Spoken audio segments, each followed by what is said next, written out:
So what was it like growing up on the goldfields? Well, one of the miners that was attracted to the Mudgee district during the gold rush was a fellow by the name of Neil Peter Lawson, who married a woman by the name of Louisa Aubrey in Mudgee in 1866, before changing their names to Peter and Louisa Lawson with the birth of their son Henry in Grenfell in 1867. Many of Lawson's stories and poems are framed in the Mudgee district scenery, where he grew till the age of 15.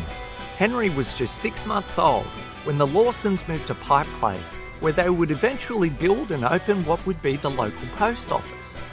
Peter was a carpenter, building not only the family home, but also many more buildings in the district, including Henry's school at Eurunderee. Louisa had been instrumental in lobbying for the school to be built, but wasn't allowed to attend the subsequent meeting by the local men and had to watch through a crack in the wall. I'm standing out the front of Henry Lawson's childhood home, one of our greatest poets. And, there's plenty of history you can see out here on the road whilst visiting some Australian small towns. You can find this particular landmark on the Henry Lawson Drive in a little place called Eurunderee on the outskirts of Mudgee in the beautiful wine growing region around here. It is really stunning and vibrant. You can see why a lot of tourist organisations are pointing you in this direction. It is a gorgeous little hamlet nestled here in the hills of the Great Dividing Range.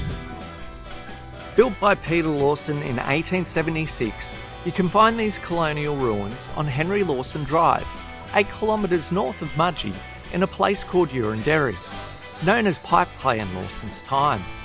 The house was demolished soon after the end of the Second World War. Surrounded by vineyards, today it is found at the entrance of Lawson Hill Estate, a tract of land the Lawsons first squatted on prior to moving to Golgong in 1871, before returning a couple of years later in 1873, when Henry was just 6 years old, to take up a 40-acre holding which would include the local post office.